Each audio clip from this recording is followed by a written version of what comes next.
रामकृष्ण हरी अवधूत चिंतन श्री गुरुदेव दत्त। कशात आपण सर्वजण मजेत असाल, भगवंताच्या भजनात तल्लीन असाल अशी अपेक्षा करते आणि आजच्या व्हिडिओला सुरुवात करते। आषाढी एकादशी पासून ते कार्तिक एकादशी पर्यंत चातुर्मास असतो आणि या चातुर्मासामध्ये कोणते कोणते नियम पाळायचे, कोणत्या कोणत्या सेवा आपल्याला करायच्या आहेत आणि कोणत्या गोष्टी करायच्या नाहीत हे मी आपल्याला आज या व्हिडिओमध्ये सांगणार आहे। म्हणून हा व्हिडिओ शेवटपर्यंत पहा आणि आपल्या चॅनलला सबस्क्राइब करा, लाईक करा, शेअर करा। चला तर मग पाहूया चातुर्मासामध्ये 4 महिने, चातुर्मास म्हणजे 4 महिने आपल्याला कुठल्या कुठल्या सेवा केल्याने, कोणत्या कोणत्या सेवा केल्याने कोणत्या कोणत्या पुण्यांची आपल्याला प्राप्ती होणार आहे। तसेच 3 प्रकारच्या सेवा जर आपण आपल्या जीवनामध्ये या दिवसामध्ये केल्या तर खूप मोठा लाभ, खूप मोठा फायदा आपल्याला होणार आहे। तर 3 सेवा कोणत्या, तर कायिक, वाचिक आणि मानसिक। म्हणजेच काय, कायिक म्हणजे काय, तर या शरीराने नाही का, शरीराने सेवा करणे। वाचिक म्हणजे वाचेने सेवा करणे नाही का, भगवंताचे स्तोत्र वगैरे पठन करणे। आणि कायिक, वाचिक, मानसिक। मानसिक म्हणजे मनामध्ये कुठल्याही प्रकारचं या 4 महिन्यामध्ये पाप येऊ द्यायचं नाही। कुणाविषयी, कुणाच्या धनाविषयी लोभ, मोह नाही का, मनामध्ये मत्सर, अहंकार या गोष्टी येऊ द्यायच्या नाही। म्हणजेच काय, तर मानसिक तप, हे 3ही तप आपल्याला या महिन्यामध्ये करायचे आहेत। आता ज्याला अगोदरच या तपांची सवय आहे, कायिक, वाचिक, मानसिक 3ही प्रकारचे तप नाही का काही साधक करतात, तर त्यांना या 4 महिन्यामध्ये जास्तीचा फायदा होतो। पण ज्यांनी कधीच कुठल्याही प्रकारचं तप केलेलं नाही का, शरीराने केलं नाही, मनाने केलं नाही, वाणीनेही केलं नाही, तर त्यांच्यासाठी थोडंसं अवघड जाईल। पण मग आता सामान्य लोकांसाठी म्हणजेच आपल्यासाठी काय सेवा करायच्या आहेत, तर जे 18 पुराण आहेत, 18 पैकी कोणतंही एक तुम्हाला जे आवडेल नाही का, त्या पुराणाला आषाढी एकादशी पासून वाचायला सुरुवात करायची आहे। जर आषाढी एकादशीला जमलं नाही तर व्यास पौर्णिमा, गुरु पौर्णिमेपासून ही सेवा आपण करू शकतो। त्यानंतर आता 18 पुराणामध्ये सर्वात श्रेष्ठ सांगितलेलं आहे, तसे तर 18ही पुराण नाही का, 4 वेद, 6 शास्त्र, 18 पुराण हे सगळे काय आहेत, तर हे भगवंताचं स्वतः रूप आहे। म्हणून कुठल्याही प्रकारचं पुराण तुम्ही वाचलं तर खूप मोठ्या पुण्याचा लाभ आपल्याला या दिवसामध्ये होणार आहे। पण त्यातल्या त्यामध्ये जर श्रीमद भागवत याचा जर आपण पाठ केला तर खूप मोठे पुण्य आपल्या पदरामध्ये पडणार आहे, खूप मोठा लाभ आपल्याला याच्यातून मिळणार आहे। तसेच दुसरं पुराण आहे शिवमहापुराण। तर शिवमहापुराण जर आपण वाचायला सुरुवात केली, आपण श्रवण करतो नाही का कथारूपाने, पण जेव्हा स्वतः वाचतो तेव्हा त्यातील जे भाव आहेत ते आपल्या अंतःकरणापर्यंत जाऊन पोहोचतात आणि भोलेबाबांविषयी आपल्या मनामध्ये अधिकाधिक भक्तिभाव निर्माण होतो। तिसरा आहे आपलं पांडव प्रताप असेल नाही का, हरिविजय असेल, ब्रह्मवैवर्त पुराण असेल, अनेक पुराण आहेत। तुम्हाला जे आवडेल नाही का, जे पुराण आवडेल ते तुम्ही वाचा। रामायण असेल किंवा आपल्या एकनाथांचं भागवत असेल, हे सुद्धा आपण 4 महिने वाचू शकता। नाहीच जमलं तर ज्ञानेश्वरी इतका पवित्र आणि सुंदर ग्रंथ आहे। या 4 महिन्यात जर ज्ञानेश्वरीचं पठन केलं तर आपली जी बुद्धिमत्ता आहे ती तिल्लक व्हायला लागते, म्हणजेच बुद्धी तीव्र व्हायला लागते आणि माऊलींची साक्षात आपल्यावर कृपा होते। त्यानंतर तुलसी रामायण आहे किंवा भावार्थ रामायण आहे, याचाही आपण पाठ करू शकतो। आता हे आपल्याला जेव्हा जेव्हा अडचण येईल तेव्हा तेव्हा करायचं नाही। त्यानंतर संक्षिप्त असलेलं आपल्याकडे भागवत असेल त्याचाही तुम्ही पाठ करू शकता। त्यानंतर गोपी गीताचा पाठ 4 महिने केल्यानंतर सुद्धा कृष्ण कन्हैयाची आपल्यावरती कृपा होणार आहे। यानंतरची सेवा आहे विष्णू सहस्रनाम। विष्णू सहस्रनाम तर आपण रोजच पठन करतो, पण या 4 महिन्यामध्ये सकाळ, दुपार, संध्याकाळ 3 वेळ नाही का, 3 पाठ जर विष्णू सहस्रनामाचे आपण केले तर भगवान विष्णू आणि माता लक्ष्मी यांची आपल्यावर कृपा व्हायला लागते। त्यानंतर आता आषाढी एकादशी नाही का, देवशयनी एकादशी, या 4 महिन्यामध्ये भगवान विष्णू जे आहेत ते शयन करतात नाही का, योग निद्रेमध्ये जातात। तर 4 महिने नाही का श्रावण, भाद्रपद, आश्विन, कार्तिक हे 4 महिने या सृष्टीचं संचालन कोण करतं तर शिवजी करत असतात. माता पार्वती आणि भोलेनाथ महाराज नाही का, भोले बाबा या सृष्टीचं संचालन करतात. म्हणून यांची सेवा करणं अतिशय अनिवार्य आहे. तसेच महालक्ष्मी आणि भगवान विष्णू यांची सुद्धा सेवा या महिन्यात 4 महिन्यात जर केली तर खूप मोठा लाभ आपल्याला मिळत असतो. तसेच आता तुम्ही म्हणाल कायिक, वाचिक, मानसिक कशा पद्धतीने सेवा करायची, तर वाचेने कुठल्याही प्रकारचं आता मी जे सांगितलं तुम्हाला जो आवडेल तो ग्रंथ वाचा. आता मी सगळ्या ग्रंथांचे नाव इथे सांगू शकणार नाही, कारण तुम्हाला जे आवडतं तुम्ही त्याचं वाचन करा नाही का. संकल्पयुक्त जर केलं तर आणखीनच चांगलं, पण आता 4 महिने संकल्पयुक्त करायचं म्हटल्यानंतर मध्ये मध्ये महिलांच्या अडचणी असतात नाही का. त्या अडचणी जो आपल्याला 10 दिवसाचा विटाळ येतो, सुतक वगैरे येतं, ते सोडून आपल्याला ही सेवा करायची आहे.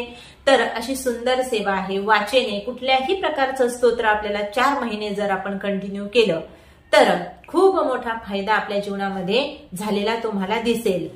दुसरी गोष्ट आहे, ज्याच्याने हे होणार नाही त्याने आपला जो गुरुमंत्र आहे तोच आपण जर 5 माळा जप करत असलो, आता सध्याच्या काळामध्ये तुम्ही जर 5 माळांचा जप तुमचा दररोजचा चालू असेल तर या चातुर्मासामध्ये 4 महिने तुम्हाला 10 किंवा 21 माळा करायच्या आहेत.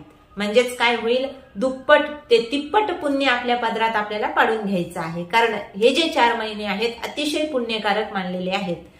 यानंतर आहे, आता ही झाली वाचिक सेवा नाही का. आता शारीरिक सेवा काय करायची, तर जेव्हा तुम्हाला वेळ असेल किंवा रविवारच्या दिवशी तुम्ही एखाद्या गोशाळेत जाऊ शकता. तिथे गायींसाठी चारा नेऊ शकता. गायींना चारा घालणे किंवा गायींचे जे गोठे असतात त्याची झाडलोट करणे, गोठा स्वच्छ करणे, ही काय झाली तर शारीरिक सेवा झाली.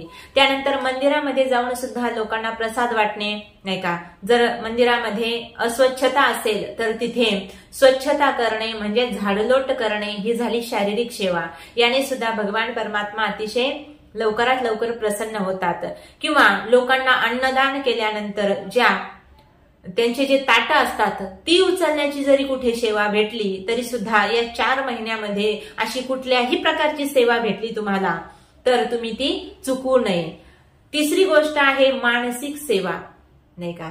आता वाचिक झालं, शारीरिक झालं, मानसिक. मनाने काय सेवा करायची, तुम्ही म्हणाल मनाला कुठे सेवा करता येते का, तर हो, मनाने सुद्धा वाईट विचार आपल्या या मनामध्ये आणायचे नाहीत. हीच काय होईल तर मानसिक सेवा घडेल नाही का.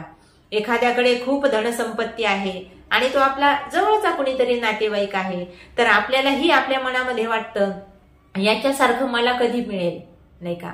किंवा दुसऱ्याच्या धनावर डोळा ठेवणं, आता हे मनातच येतं अगोदर, म्हणून अशा गोष्टी मनात आणायच्या नाही. एखादी महिला दिसायला सुंदर आहे, आपल्याला वाटतं आपण कधी तिच्यासारखं दिसू, हे काय झालं तर द्वेष भावना झाली की तिच्यासारखं माझ्याकडे का नाही, किंवा त्यांच्याकडे जे आहे ते माझ्याकडे का नाही. तर अशा प्रकारची द्वेष भावना मनात येणं किंवा कोणत्याही गोष्टीचा लोभ मनामध्ये निर्माण होणं, मोह निर्माण होणं, एखाद्याविषयी मत्सर नाही का, द्वेषाची भावना निर्माण होणं, हे काय झालं तर या सगळ्या गोष्टी मनामध्ये येतात. अहंकार नाही का, एखाद्या गोष्टीचा अहंकार होतो आपल्याला, माझ्यासारखं कुणालाच येत नाही असं वाटतं. तर या ज्या गोष्टी आहेत या 4 महिन्यामध्ये वर्ज्य करायच्या आहेत. तुम्ही म्हणाल आता हे कसं शक्य आहे, तर हे फक्त नामस्मरणाच्याच बळावर शक्य होतं. जो साधक रात्रंदिवस भगवंताची सेवा करतो, उपासना करतो, त्याच्यासाठी हळूहळू अगदी खूप मोठे ऋषी होते, त्यांच्याकडे सुद्धा अहंकार होता, त्यांच्याकडे सुद्धा सगळ्या गोष्टी होत्या. मग आता आपण तर सामान्य आहोत, पण भगवंताने अनमोल असा नरदेह आपल्याला दिलेला आहे. मग या देहात राहून भगवंताचं भजन जर केलं तर हे जे षडविकार आहेत आपल्याला त्रास देत नाहीत. बघा तुम्ही काही दिवस सेवा करा, अगोदरचा तुमचा स्वभाव आणि नंतरचा स्वभाव यामध्ये खूप मोठा जमीन आसमान इतका फरक झालेला दिसतो. पण हा फरक जाणून घेण्यासाठी त्याच्यासाठी साधना करणं हे खूप महत्वाचं आहे. म्हणून मानसिक सेवा करताना नाही का आपल्याकडून कुणालाही त्रास होणार नाही याची दक्षता आपल्याला या 4 महिन्यात घ्यायची आहे. हीच आपली मानसिक सेवा घडेल. कुणालाही आपल्याकडून त्रास होता कामा नये. किंवा कधी कधी काय होतं, आपल्या हातून नकळत पाप होतात, तर ते पाप सुद्धा कुठल्याही प्रकारचं पाप आपल्याकडे येऊच द्यायचं नाही, आपल्या मनामध्ये ते पाप येऊच द्यायचं नाही. तिसरी गोष्ट आहे कायिक, वाचिक, मानसिक हे जर आपण करणारच आहोत नाही का, हे जर ही जर सेवा सुरू झाली तर बाकीच्या सगळ्या काही गोष्टी ज्या असतील तुमच्या जीवनामध्ये ज्या प्रतिकूल असतील ते अनुकूल व्हायला लागतील. पण आता हा अनुभव ज्याचे त्यानेच घ्यायचा आहे, म्हणजेच सेवा सुरू करायची आहे आणि अनुभव सुद्धा घ्यायचा आहे. म्हणून तुम्हाला जी आवडेल ती सेवा या 4 महिन्यामध्ये करा. आता दुसरी गोष्ट, आपण प्रापंचिक असल्यामुळे दररोज आपल्या दारापुढे गोपद्म नाही का, गोपद्माची रांगोळी आपल्याला काढायची आहे. शक्य होईल तितक्या दिवस तुम्ही काढा नाही का, त्याने सुद्धा आपल्या घरामध्ये लक्ष्मी मातेचा निवास होत असतो. त्यानंतर दुसरी गोष्ट आहे, तुळशीला दररोज 4 महिने तुपाचा दिवा लावायचा आहे आणि तुळशी समोर हळदीने आणि कुंकवाने स्वस्तिक काढायचं आहे. याने सुद्धा खूप मोठा बदल आपल्या जीवनामध्ये होणार आहे.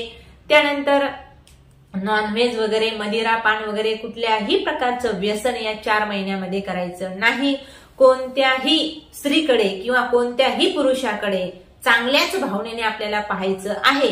म्हणजेच काय, चारित्र्य संवर्धन सुद्धा या महिन्यामध्ये करायचं आहे. तुम्ही म्हणाल चारित्र्य तर आमचं अगोदरच चांगलं आहे, पण आता मन आहे नाही का, मनामध्ये अतिशय वाईट विचार येत असतात.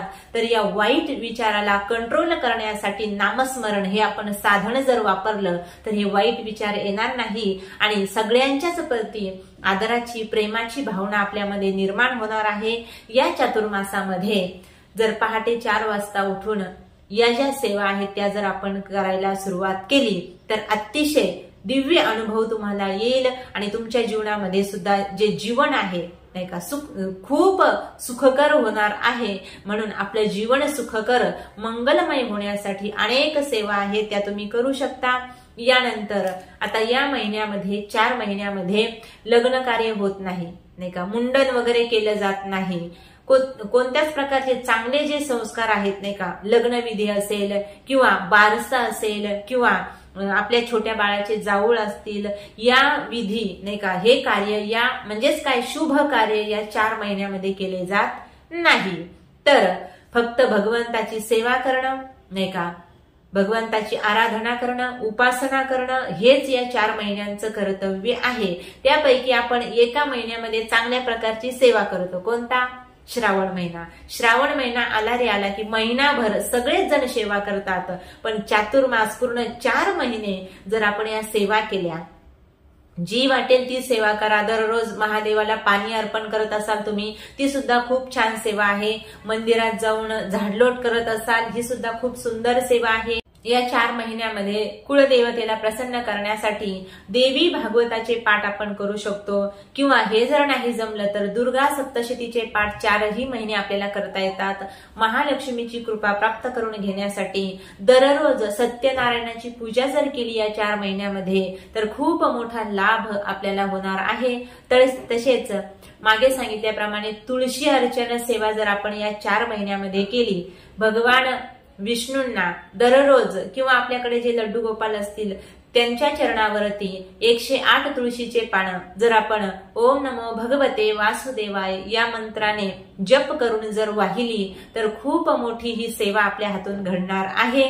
आणि याने काय होईल तर आपल्या जीवनामध्ये आकस्मिक येणारे संकट असेल, आपल्या जीवनामध्ये अकस्मात कधी कधी खूप मोठे मोठे संकट येतात, तर हे जे संकट आहेत तर भगवान परमात्माने निश्चितच दूर केल्याशिवाय राहणार नाही. म्हणून ही सेवा या चातुर्मासामध्ये करा आणि भगवंताची कृपा मिळवा. रामकृष्ण हरी. अवधूत चिंतन. श्री गुरुदेव दत्त.